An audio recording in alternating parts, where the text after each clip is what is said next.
Halo semuanya, nama saya Siti Nurga Kilmas, NIM 220401010004. Pada kesempatan kali ini, saya akan mempresentasikan hasil rangkuman materi mata kuliah jaringan satu dari sesi ke-1 sampai dengan sesi ke-7. Nah, untuk sesi yang pertama, itu ada Introduction to Network, yang dimana jaringan komputer mempengaruhi kehidupan kita sehari-hari, kemungkinan komunikasi global tanpa batas, dan membentuk komunikasi manusia yang terhubung. Untuk komponen utama jaringan ini meliputi yang pertama itu adalah host, end-to-end, yaitu sumber sumber dan tujuan datanya ada di server, ini mana server ini menyediakan layanan seperti email, website, dan file. Yang kedua itu ada klien, yang dimana klien ini adalah meminta layanan dari server. Yang kedua itu adalah perangkat jaringan antara sandwich, router, dan access point. Yang mana yang pertama itu dia adalah menghubungkan end device, yang kedua adalah memelihara promosi jalur komunikasi. Yang ketiga itu adalah media jaringan. Di mana media jaringan ini ada dua, yaitu kabel, yaitu ada tembaga dan serat optik. Yang kedua ada nirkabel, yaitu lombangan elektromagnetik. Jenis-jenis jaringan ini bervariasi dari ukuran kecil, yaitu misalnya di rumah, di kantor kecil, hingga yang besar atau internet. Yang biasanya itu adalah LAN, Local Area Network. Adalah jaringan dari network yang dikelola satu organisasi, sedangkan One Wide Area Network itu menjangkau area geografis yang sangat luas. Nah, internet adalah kumpulan LAN dan WAN global. Nah, untuk koneksi internet ini yang di rumah itu umumnya melalui broadband cable atau DSL atau juga nirkabel. Nah, bisnis memerlu bisnis ini memerlukan koneksi kecepatan tinggi seperti listrik line atau metro Ethernet yang disediakan oleh penyedia layanan internet. Terus juga keamanan jaringan penting mengamankan infrastruktur dan informasi yang tujuannya rahasia, rahasia, kerahasiaan, integritas, dan ketersediaan data, di mana solusi keamanan ini meliputi antivirus, firewall, APS, interruption prevention system, dan VPN atau virtual private network, serta keamanan berlapis yang diperlukan. Dan juga ada tren jaringan saat ini yang antara lain adalah bring your own device, di mana perangkat milik pengguna digunakan di jaringan. Dan juga ini dikolaborasikan antara alat seperti Webex, komunikasi video melalui konferensi video seperti telepresence, serta komputer yang menyediakan layanan di internet seperti penyimpanan aplikasi. Yang materi kedua itu ada basis switch dan end device configuration. Ini mana nih? Untuk rangkuman materi yang pertama itu adalah akses ke Cisco iOS. Yang mana yang pertama adalah konsol. Konsol ini adalah port manajemen fisik, dan yang kedua itu adalah SSH atau Secure Cell, itu adalah koneksi CLI remote yang aman. Terus ada juga Telnet atau koneksi CLI remote yang tidak aman. Ada juga program emulator terminal.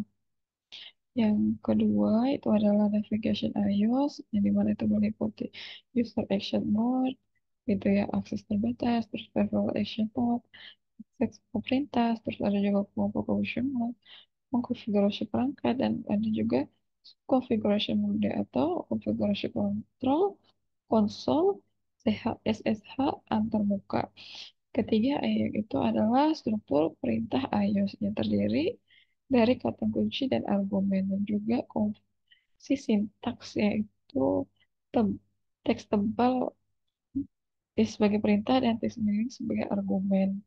Terus juga ada fitur bantuan, di mana bantuan adalah kontekstual, tekstual dan pengecekan sintaks. Itu tombol cepat tab itu melengkapi dan panah atau mengingatkan perintah.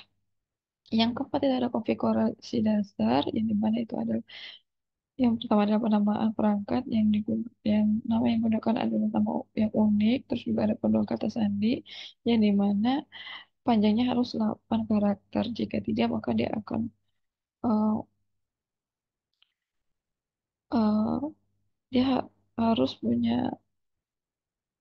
semacam warning gitu untuk eh, penguatan kata sandi, misalnya merah, kuning, dan hijau. Terus juga ada pengelamatan IP, yang di sini ada tiga.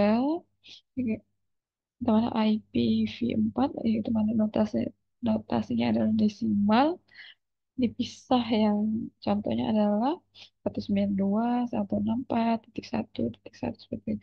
Sedangkan yang IPv6 itu notasinya heksadesimal dipisah titik dua, contohnya 2001, terus titik dua kode dan selanjutnya. Terus juga ada informasi di mana alamat IP sudah sebagai.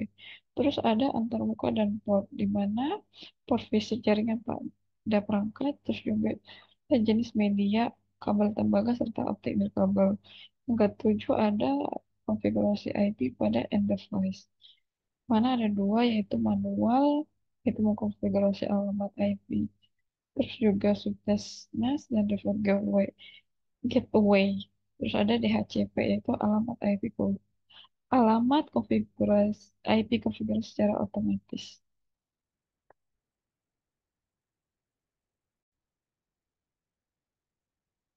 Yang dari sisi ketiga itu ada protokol dan model jaringan.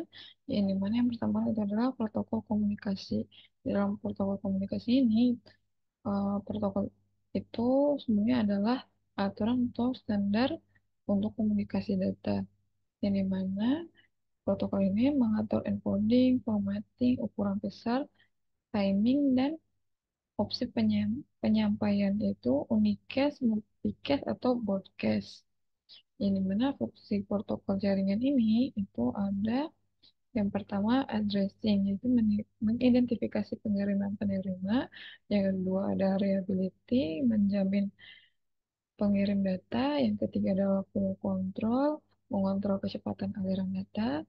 Yang keempat ada sekuensi, pemberi label urutan data. Yang kelima ada error detection, yaitu mendeteksi kesalahan transmisi. Yang keenam itu adalah aplikasi interface atau komunikasi antar aplikasi. Terus juga ada interaksi protokol, yang dimana jaringan ini membutuhkan beberapa protokol yang berinteraksi, contohnya seperti HTTP, TCP, dan juga IP Ethernet. Yang keempat ada protokol switch, di mana kumpulan protokol ini terkait dengan yang dibutuhkan untuk komunikasi, contohnya seperti TCP atau IP switch, yang dimana ada lapisan aplikasi, transport, internet, akses seperti Ethernet.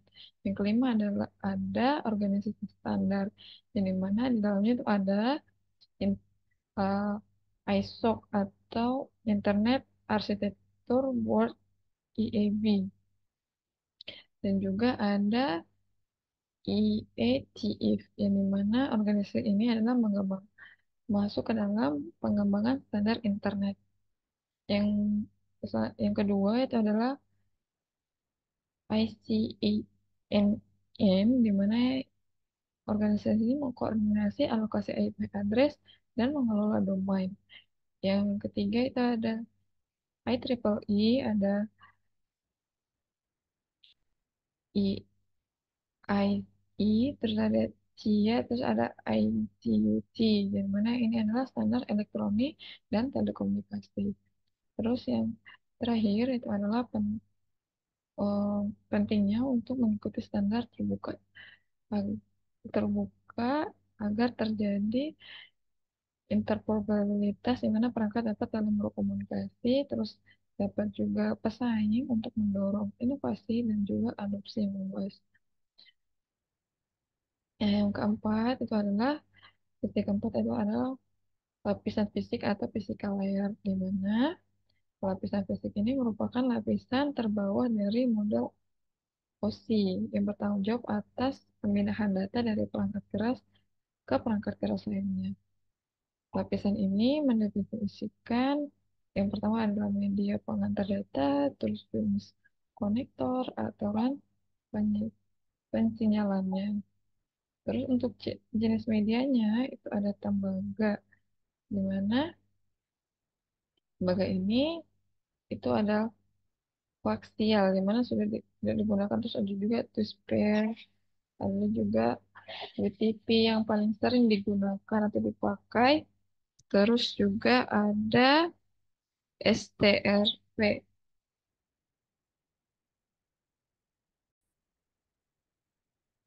Selanjutnya itu adalah serat optik fiber, di mana ini menggunakan infrared atau laser untuk mengeringkan data. Terus juga ada full duplex atau kabel terpisah untuk dikirim dan diterima. Dan juga ada nirkabel atau wireless. Untuk kecepatan media itu ada 10 Mbps, ada 100 fps, bahkan ada yang 1000 Mbps. Untuk jenis kabel UTP-nya itu ada strike, ada crossover, ada rollover. Untuk strike itu yang biasa sering dihubungkan untuk hub, switch, untuk ke PC dan router. Terus ada yang crossover itu antara router ke router, PC ke PC, dan hub ke hub. Terus ada rollover itu PC ke konsol atau eh, konsol router atau mungkin switch. Untuk konektornya sendiri itu adalah UTP yang tipe RJ45, dan juga ada koaksial itu PNC, dan fiber optik itu ada LT, SC, ST dan ST dan MJRC, MTRC. Nah, yang materi kelima itu adalah perancangan pengamatan jaringan, yang di mana IP address versi 4 ini merupakan sistem pengelamatan yang diterapkan oleh Internet Approving Number atau IANA, di mana IP address ini terdiri dari 32 bit pada IPv4 dengan range 0.0.0.0 sampai 255, 255, 255, 255, kayak gitu. Dan IP address dibagi menjadi network portion dan host portion dengan menggunakan subnet. Dan terus ada juga PFS lain yang merupakan bentuk penulisan singkat dari subnet, yaitu jumlah bit satu pada submesh. Tipe IP address bagi menjadi private address, contohnya adalah 110.0.0.0 atau 8.172.16.0.0. Ada juga special address, yaitu network dan broadcast access, di mana IP address dapat diterapkan secara statis maupun dinamis menggunakan Dynamic Host Configuration Protocol atau DHCP.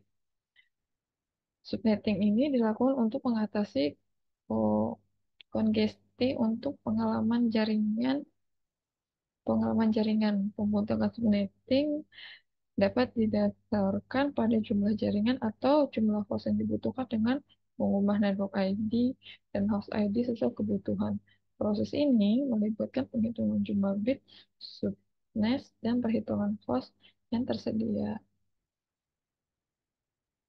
Terus yang materi selanjutnya itu adalah konfigurasi switch pada jaringan, di mana switch ini merupakan perangkat jaringan yang berfungsi mengirim paket data unicast yang diterima hanya ke port tempat tujuan yang terhubung. Terdapat dua jenis switch, yaitu unmanaged switch dan managed switch. Unmanaged switch bekerja secara plug plungan play tanpa perlu konfigurasi, sedangkan managed switch yang dikonfigurasi melalui antarmuka web atau SNP untuk mengatur fitur seperti port security, port monitoring, multicast filtering, dan lainnya. Untuk pengoperasian sendiri menggunakan Address Resolution Protocol atau ARP untuk pelajari alamat MAC berdasarkan yang terhubung dengan pencatatan dalam ARP table.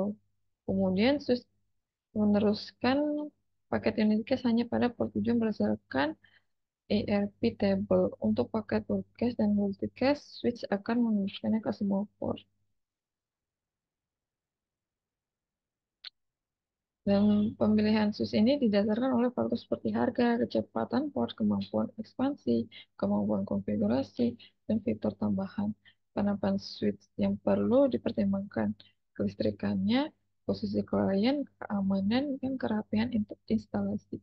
Untuk pengujian konektivitas switch ini dapat dilakukan melakukan ping pada komputer antar komputer yang terhubung. Dan aplikasi switch dalam jaringan ini memungkinkan komunikasi yang lebih efisien dibandingkan hub yang diteruskan ke semua port, sehingga mengurangi kongesti jaringan dan meningkatkan performa. Dan materi yang terakhir itu adalah wireless, yang dimana jaringan nirkabel in- nirkabel adalah jaringan komputer yang menghubungkan perangkat tanpa menggunakan kabel, melainkan media transmisi gelombang radio, gelombang mikro, atau cahaya inframerah. Nah, jaringan nirkabel ini menggunakan standar IEEE 8.2.11 dengan frekuensi 2,4 GHz dan 5 GHz. Terdapat beberapa varian standar seperti 802.11 A, B, A or B or G or N yang memiliki kecepatan dan transfer bervariasi. Pemilikan frekuensi 2, GHz atau 5 GHz tergantung pada prioritas. Apakah jangkauannya luas 2, GHz atau kecepatan transfer data yang tinggi 5 GHz. Dan berchannel dapat diatur optimum frekuensi atau throughput. Tiap negara, tiap negara memiliki regulasi frekuensi nirkabelnya tersendiri. Dan juga topologi jaringan nirkabel ini terdiri dari infrastruktur dengan akses point ad hoc tanpa akses point. Konektivitas tergantung pada keamanan SSID dan band frequency. Keamanan jaringan nirkabel ini dilakukan untuk autentifikasi seperti WPA, PSK, WPA, EAP, dan juga inskripsi AS, AI, AIS, TI, TKIP, sama WIP. Dan peletakan perangkat access point ini perlu mengimplementasikan line of sight, keamanan dari gangguan, dan juga hasil site survei. Dan juga instalasi jaringan berkabel infrastruktur meliputi konfigurasi IP address seperti mode AP bridge, band, frekuensi, SSID, dan security pada access point. Baik, sekian rangkuman materi dari saya. Kurang lebihnya mohon maaf. Terima kasih.